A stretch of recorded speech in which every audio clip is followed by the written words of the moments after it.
Hello everybody, it's Starrapter here, welcome to the channel. I've been eagerly anticipating this book review for quite some time. It's been my most anticipated novel of the year, and that is Star Wars Resistance Reborn, written by Rebecca Roanhorse. And it's her first time writing Star Wars, and I'm hoping that it's not her last because I really did enjoy this book. So this book is part of Journey to Star Wars, The Rise of Skywalker, which will get us even more hyped for The Rise of Skywalker coming out in just a few short weeks. So this book takes place right after the events of The Last Jedi. We have Leia, we have Poe, we have Finn, we have Rey, all aboard the Millennium Falcon after their shattering defeat at the Battle of Crate. So where do they go from here? This is exactly what this story is about. We see in the Rise of Skywalker trailers, all of a sudden the Resistance has this huge fleet. How did they get to that point? Well, this book kind of helps explain how they get these allies, how they rally together against the First Order to get more support. So right off the bat, I will say I love how it really leads directly after The Last Jedi. This really feels like a direct follow-up to The Last Jedi. It feels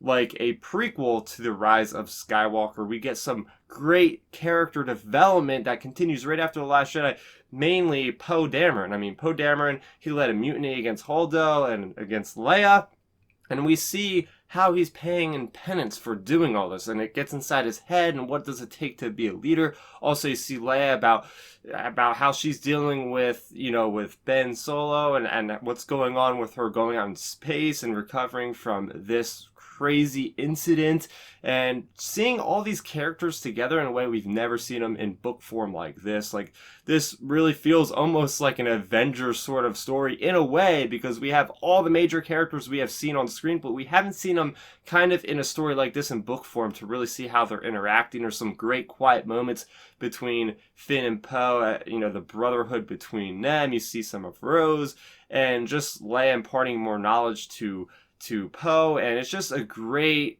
kind of camaraderie that we really built up. And we have, for those that have read a lot of the canon material, such as Bloodline, such as Lost Stars, such as Aftermath, such as the Poe Dameron comics, you are going to feel so rewarded for having read those and spent the time reading those, because we have all these character elements coming in.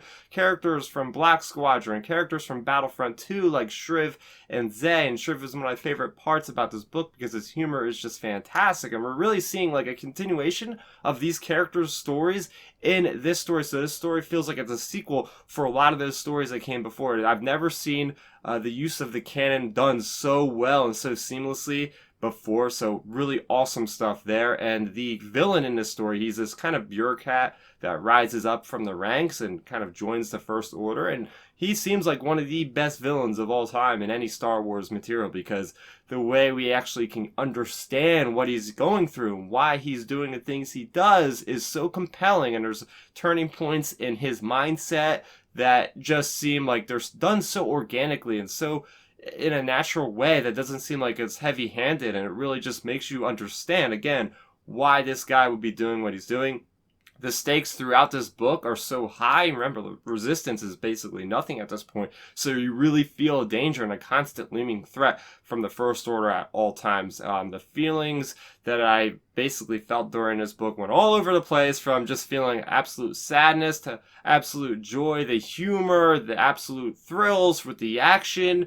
There's really not much you could do wrong in this story. Like, Rebecca Roanhorse, again, first time writing Star Wars, and she just hits this one out of the park. Like, seriously, I don't really have any negatives about this story, other than, okay, maybe there was a character decision here or there that I didn't exactly agree with. But with that being said, I gotta give Star Wars Resistance Reborn a score of a 9.5 out of 10.